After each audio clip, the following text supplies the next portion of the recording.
Primero de ellos, el grave, gravísimo, el insoslayable bullying o acoso escolar.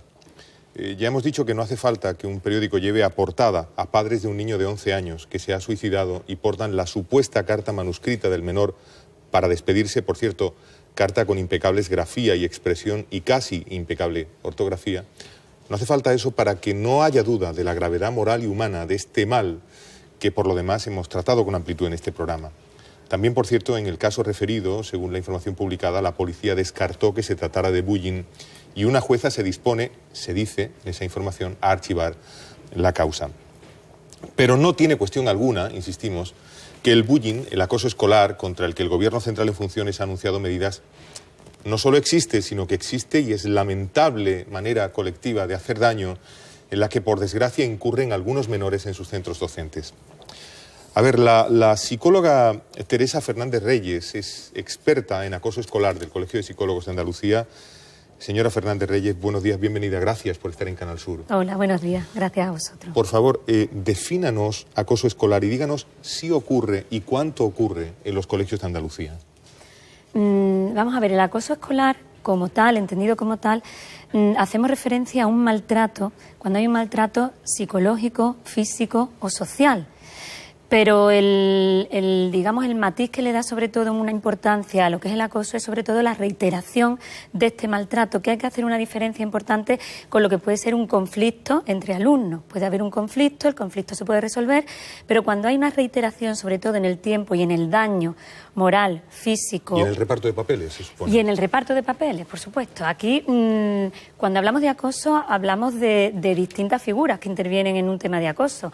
Hablamos de la figura del acosador y hablamos de la figura del acosado.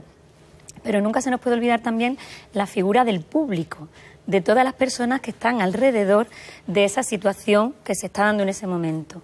Cuando hablamos del acoso... ¿El público también incurre en responsabilidad? Claro que sí, y además aquí hay una parte que a mí me gustaría reivindicar mucho, que es el tema de la formación y de la información en los centros educativos y del papel tan importante que tienen todos los elementos, todos los agentes educativos, desde el equipo docente, equipo de dirección, equipo de orientación y los alumnos. Hay muchos alumnos que son plenamente conscientes de que eso está ocurriendo. Hay muchos alumnos que saben cuáles son, digamos, los que tienen el perfil de acosador y los perfiles de acosados, y saben perfectamente cómo se puede hacer daño a cada uno de ellos. Hay alumnos no acosadores que saben que se están produciendo escenas que están mal, donde hay, digamos, víctimas y verdugos, para entendernos. ¿Qué ocurre? Que ahí hay también, vamos a decir, una complicidad, hay algo encubierto, porque con esos alumnos se tiene que trabajar con todo el grupo de alumnos para que digan que eso está pasando, porque muchas veces hay muchos espectadores de esta circunstancia. Señora Teresa Fernández Reyes, doña Teresa Fernández Reyes, ¿los centros lo saben? ¿Los centros están suficientemente comprometidos contra este mal en Andalucía? Vamos a ver, los centros saben que esto ocurre. Los padres saben que esto ocurre, los alumnos saben que ocurre. Pregunto ahora por los centros, ahora hablamos de los padres. Sí. ¿Un director de un centro sabe que hay escenas de estas? Debe saberlo. Y si lo sabe, lo que ocurre es que lo denuncia y lo aclara, claro, o intenta que no tenga demasiada importancia porque en mi centro no pasan estas cosas. Depende de cada persona, depende de cada director. ¿Qué es lo que más ocurre, le pregunto? La Junta tiene establecido un protocolo de actuación para la prevención del acoso escolar, y eso lo debe saber todo el personal que está en el centro, desde el equipo directivo hasta el alumno, eso está ahí. Con lo cual, un director que no sepa, que no le llegue la información, el director lógicamente no está en el aula, no está en la clase, no está con los alumnos, pero hay una parte de responsabilidad muy importante de los tutores, de las personas que están muy cercanas a esos niños. Hay centros incluso que elaboran una especie de programas, ¿no?, o de mentorías o de alumnos ayudantes, alumnos, y entonces eso le va dando también una implicación al resto de los compañeros para que todos se den cuenta de lo que está ocurriendo y sean conscientes y le llegue a todo el personal del centro. En la teoría, entonces, lo que el director que tiene noticia de un caso de este tipo debe hacer es... activar un protocolo de actuación. Activar un protocolo de actuación, y ese protocolo pasa por tener información de todo lo que ha ocurrido, de todos los agentes que han podido intervenir, y después ponerlo en conocimiento del servicio de inspección. Porque para eso están estos servicios de inspección. Dice usted, los padres lo saben. ¿Qué es lo que saben? ¿Qué padres saben? Un padre, una madre, cuando ve que su hijo no quiere ir al colegio, cuando ve que sale llorando, cuando dice que le duele la barriga, que le duele la cabeza, que preferiría cambiar de cole, que hay veces que no te lo dicen. Yo comentaba antes con una compañera el caso de un niño subía al cole, iba entrando, iba llorando y el propio crío decía, es que se me ha metido una cosita en el ojo. Tú ya ahí tienes que empezar a decir, algo pasa. Pero, señora Fernández, igual que se nos ocurre imaginar la escena en la que un director de centro, porque además ha habido contraste en la realidad de casos parecidos, al tener noticia de un episodio de esta índole, ha dicho no tiene demasiada importancia, en mi centro no pasan estas cosas, es impensable que una madre que sospeche o que un padre que a su hijo le está pasando esto y su hijo es la víctima, diga esto no tiene mucha importancia y mire un poco para otro lado. Es impensable. Es impensable. A ver, en la parte humana es impensable. Los padres, en el momento que vean lo mínimo, tienen que decirlo. Y tienen que estar ahí. Yo voy a preguntar, ¿qué tienen que hacer? Un padre que sabe, a mi hijo le está pasando esto, o sospecho que le está pasando esto. ¿Qué tiene que hacer? Hablar con los tutores. Primero hablar con los tutores. Ir al centro y decir. Ir al centro, hablar con los tutores, pedir tutoría. A mi hijo, a mi hija le está pasando esto. No quiere venir al colegio y además me dice tal o tal. O le falta dinero, o lo noto más delgado porque a lo mejor le están robando el desayuno en el recreo. O sea, cuando hablamos de acoso después tenemos muchos tipos de acoso. Pero cuando ocurre algo de esto tengo que ir a hablar con el tutor. A continuación del tutor, el equipo de orientación. A continuación, dirección del centro. Y si no, inspección educativa.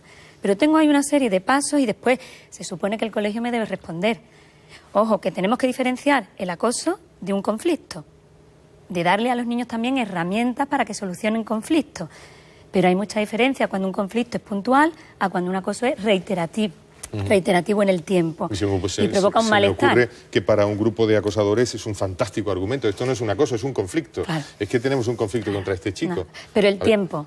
O sea, cuando tú tienes un conflicto un día, otro día, otro día, otro día, otro día, ya no estamos hablando de un conflicto puntual. De hecho, sabemos, porque hemos tratado la cuestión, que es bastante recurrente que el acosador diga la culpa es de la víctima. Claro. Es que es la víctima la que provoca la situación. Ahí hay que estar muy alerta. Tener en cuenta que el perfil del acosador suele ser un perfil de persona fuerte, de persona extrovertida, de persona incluso sincera en el sentido de que lo que tú acabas de plantear es que es él, es que me ha dicho, es que me ha... Y el perfil del acosador suele ser el contrario, suele ser débil, suele ser tímido, incluso suele disimular muy bien la circunstancia por la que está pasando. Hay que tener en cuenta que para un niño es difícil echar culpa para determinados niños. Echar culpa sobre los compañeros, echar culpa sobre el profesor o el tutor que parece que no se está dando cuenta. Lo primero que dicen los padres, díselo a tu profesor, díselo. Es que se lo digo y no hace nada, es que se lo digo y no, es que se lo digo... Entonces ya ahí tenemos que intervenir. Existe también la figura contemplada, van a preguntar en la mesa y hablamos todos con nuestra psicóloga experta en acoso escolar, del padre, de la madre de menor no acosado, sino acosador que llega a saberlo. ¿Qué tiene que hacer? Llamarlo a capítulo, por lo menos en casa, ¿no? Hombre, vamos a ver, aquí hay una base también, cuando hablamos de niños acosadores, ahí ya nos metemos muchas veces en la familia. Nos metemos en unas pautas educativas, en unos estilos educativos, que además quizás lo podemos hacer de forma general. Hay una tendencia hoy en día, observamos muchas veces en consulta hoy en día niños con muy poca tolerancia a la frustración, que están acostumbrados a tenerlo todo rápido y fácil. Y eso genera muchas veces situaciones muy incómodas cuando tú no llegas a alcanzar algo a través de esa forma, ¿no? O de ese método. Las normas de conducta y los hábitos y las rutinas en casa son muy importantes. Y cada vez notamos que hay más falta de tristezas nos pueden parecer tan rotundas en un comportamiento humano de menores de edad como este ir en comandita o en grupo a hacer daño a alguien. Me parece realmente, en fin, lamentable, ¿no? Se le podrían poner muchos adjetivos. Preguntas para nuestra... Yo lo que le quería plantear a Teresa, a esta psicóloga especialista, es que realmente el acoso escolar, pues yo creo que es una cosa que ha existido siempre, pero hay ahora elementos nuevos. Ha comentado efectivamente esta nueva educación de la poca tolerancia a la frustración, ¿no? De la que somos responsables sin duda los padres, ¿no? en la educación.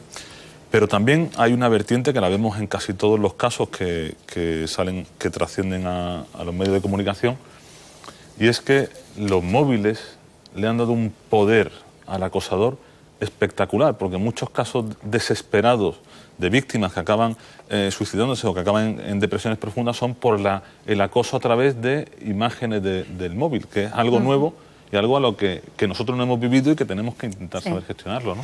Efectivamente, hoy en día los niños, los alumnos que hay ahora mismo, decimos muchas veces que tienen el perfil de alumnos multitareas, saben hacer y controlar muchos tipos de sistemas y de mecanismos. Son niños que controlan los WhatsApp, el Facebook, la música, el Spotify. ¿Cuál es el matiz más importante y que estamos encontrando en muchísimos casos ahora mismo y de mucha relevancia y de mucha importancia?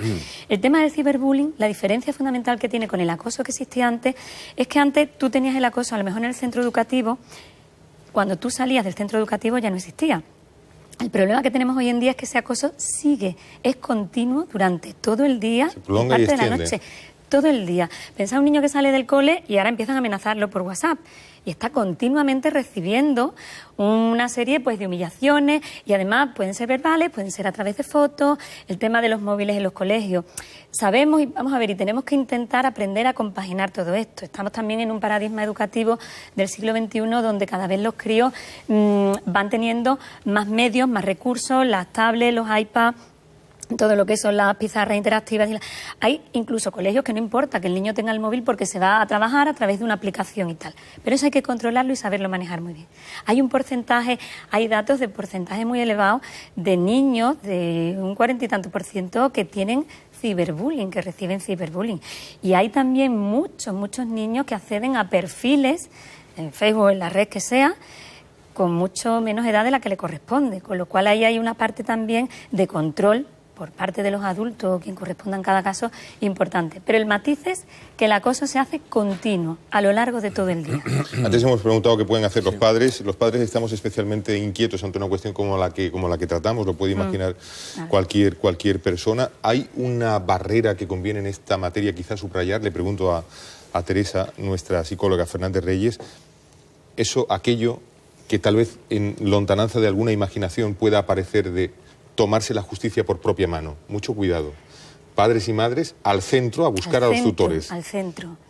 O sea, el centro cuenta con recursos y tenemos que hacer uso de esos recursos y si el centro no nos responde tendremos que buscar otros recursos. Cuando se habla, sobre todo a nivel judicial, ¿no? Ha habido demanda, ha habido denuncias de este tema, pero que hasta ahora, digamos, el tema ha sido una parte monetaria, ¿no? Lo que ha habido. Pero cada vez hay más temas con una derivación penal, ¿no? De que realmente hay algo y hay alguien que o no se ha dado cuenta o no se ha querido dar cuenta o cómo somos capaces de llegar hasta ese punto. Javier Jarroca. Bueno, yo estoy de acuerdo con algo que ha dicho Luis. El acoso escolar ha existido siempre. Yo cuando era chico iba al colegio también lo podía observar, ¿no? Y además no es un acoso aislado. Hay acoso en los centros de trabajo, hay acoso de género, lo hay en distintas instituciones. O sea, el acoso tiene que ver mucho con el intento de dominación, ¿no? del poderoso o el que se siente poderoso sobre el débil, ¿no? Y tú decías una cosa de los padres y quiero ampliar el campo, ¿no? Claro, esto forma parte todo de un contexto social. El padre, decíamos antes, los padres que denuncien cuando los niños son acosados y cuando son acosadores, pero me da la impresión de que muchos padres no les importa que su hijo sea un acosador, se moviliza cuando es acosado. Pero lo que voy a la solución, ¿no? Tú hablabas de protocolo de inspección. A mí me gustaría que me dijera, porque por lo menos vamos a intentar arreglarlo, ya que no somos capaces de arreglar la sociedad en su conjunto, vayamos al escolar que está en la base de otros acosos. ¿Cómo funcionan los protocolos? ¿Cómo funciona la inspección? ¿Y qué consecuencias tiene, en último caso, el que se haya desarrollado todo el proceso correctamente?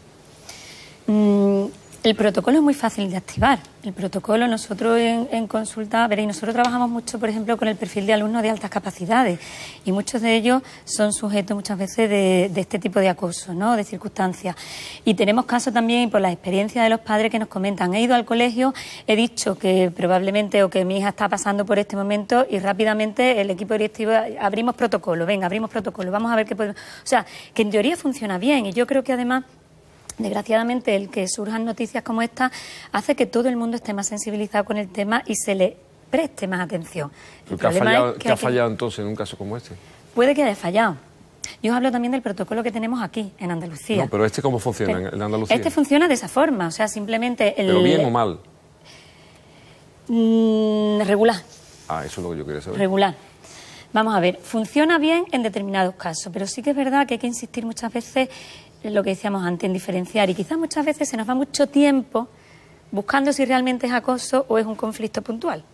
Entonces ahí tenemos que insistir desde el principio y buscar todos los agentes posibles y toda la información posible. El centro se va encargando de dar, pero un padre con ir a decirlo... ¿Y la inspección cómo funciona? La inspección. La inspección suele funcionar bien. Yo la experiencia que suelo tener con la inspección es que cuando tú vas a inspección y tú dices, esto me está pasando, la inspección responde. Suele responder. Pregunta Victoria. Los padres y madres, Victoria, en fin, ponemos oído, corazón, ¿verdad, Luis, Javier? A este tema especialmente. ¿Tu pregunta?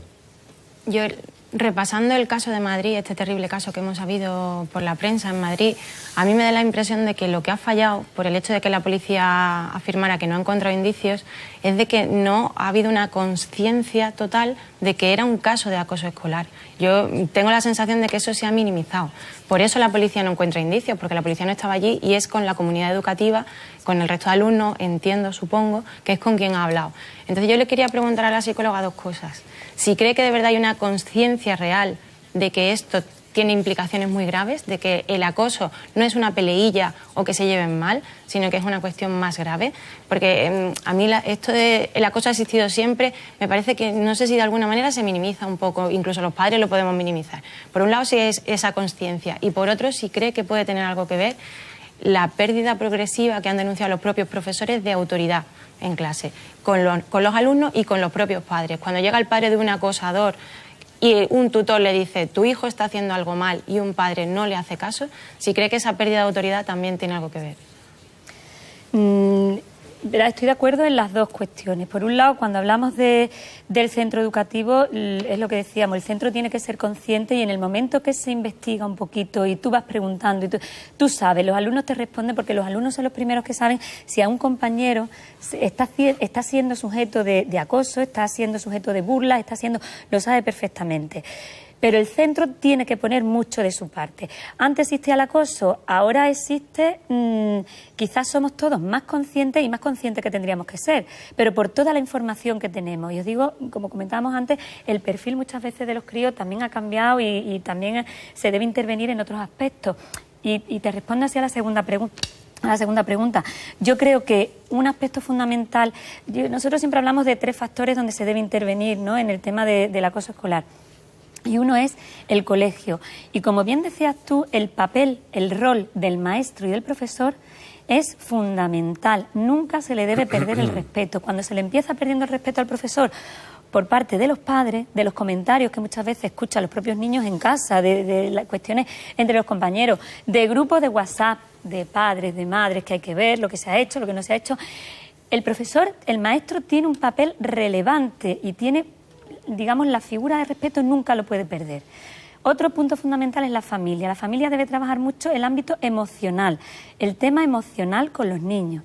Y después, incluso a nivel de leyes, nosotros pensamos que no solo cuando se habla, por ejemplo, de la ley de violencia de género, sí, se está limitando el caso, y tendríamos que hablar también de violencia doméstica y de otro tipo de violencia para que los niños siempre estén protegidos. Tendremos también ocasión de extender nuestro comentario a muchos temas conexos con este que nos parece especialmente grave y que era hoy, en fin, motivo, como hemos explicado, de tenerle en esta mesa. Teresa Fernández Reyes, experta en acoso escolar del Colegio de Psicólogos de Andalucía, muchísimas gracias por estar en Canal Sur esta mañana. Muchísimas gracias a vosotros. Y buenos días. Muchas gracias, buenos días. Bueno, podemos...